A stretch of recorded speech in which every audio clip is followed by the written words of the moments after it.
যোৱাকালি আমাক সদৌ অসম অপ্ৰাপ্তবয়স্ক শিক্ষক সন্থাক আপুনি যি মিছলীয়া এটা অপবাদ দিলে আৰু আমাক যি মিডিয়াত তাচ্ছিল্য কৰিলে, আচলতে আমি শিক্ষক সমাজে ভাবিছোঁ যে আচলতে মিছলীয়া কোন, আমি শিক্ষক সমাজ নে আপুনি? আপুনি এজন সন্মানীয় শিক্ষামন্ত্ৰী হৈ, এজন কেবিনেট পৰ্যায়ৰ মন্ত্ৰী হৈ কেনেদৰে আপুনি এনেকুৱা মিছা কথা, আভুৱা ভৰা কথা মিডিয়াৰ আগত ব্যক্ত কৰিব পাৰিলে? আপুনি কেবিনেট মন্ত্ৰী হিচাপে আপোনাৰ যি দায়িত্ব, যি কৰ্তব্য, যি ৰেছপনচিবিলিটি আছেনে নাই? যদি আছে, আপুনি নিজাকৈ সিদ্ধান্ত কিয় ল'ব নোৱাৰে? আপুনি কৈছে যে আলোচনা কৰি আছোঁ।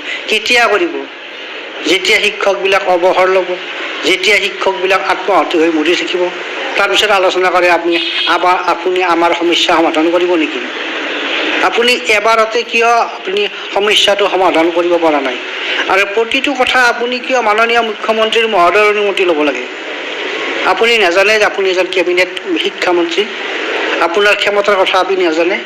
আপোনাৰ দায়িত্ব, আপোনাৰ কৰ্তব্য নাই যে আপুনি প্ৰতিটো কথা সিদ্ধান্ত লোৱাৰ কাৰণে মুখ্যমন্ত্ৰীৰ মুখলৈ চাই থাকিব লাগে? আৰু আপুনি শিক্ষা সমাজক কি উপদেশ দিব? আপোনাৰ নিজৰ দায়িত্বই আপুনি ভালদৰে নাজানে। আপুনি আইনখন বনাওঁতে আইন কি? আইন এখন এনেকুৱা হ'ব লাগে যিখন আইনেই জনসাধাৰণৰ উপকাৰ সাধন কৰে, ৰাইজক সন্তুষ্ট কৰিব পাৰে, সেইখনহে প্ৰকৃত আইন। আৰু আপোনালোকে 17-18 আইনখন কি কৰিছে? এইখন আইন আপোনালোকে শিক্ষকক হত্যা কৰা আইন কৰিছে। স্কুল এখন এষ্টাব্লিছৰ যিটো ইতিহাস,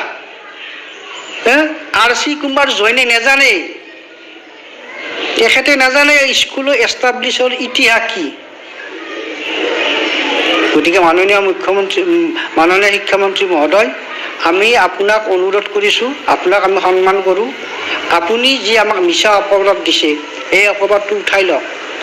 আৰু যদি আপোনাৰ আচলতে আপুনি এজন যদি দক্ষ শিক্ষামন্ত্ৰী হয়, তেতিয়াহ'লে আমাৰ এই সমস্যাটো আলোচনা নহয়, যি আলোচনা মুখ্যমন্ত্ৰীৰ লগত হৈ গৈছে সেইমতে আপুনি কাৰ্যপন্থা হাতত লওক।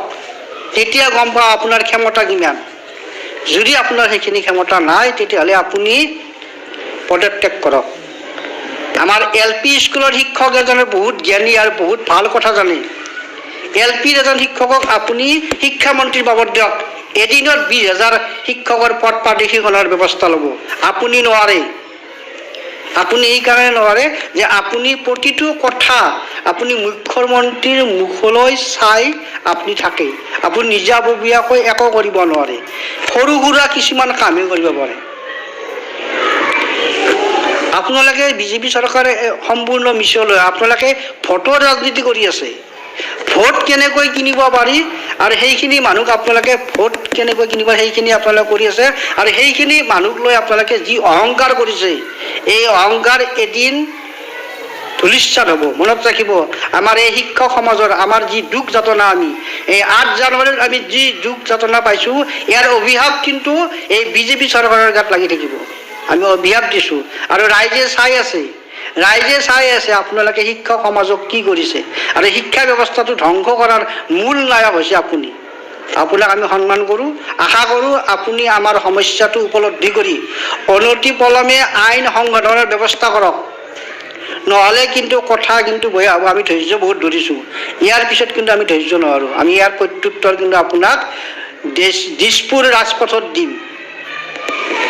ধন্যবাদ জনাইছোঁ আপোনাক আমি অনুৰোধ কৰিছোঁ, সন্মান কৰোঁ, ভাবোঁ আপুনিও আমাক সন্মান সহকাৰে আমাৰ যিটো মৰ্যাদা, আমি যি 20-25 বছৰ বিনা বেতনেৰে এই বিদ্যালয়তে কাম কৰি আছোঁ, ইয়াৰ মৰ্যাদা দিয়ক।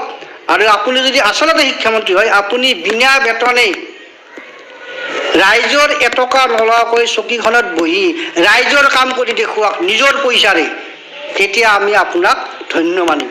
ধন্যবাদ।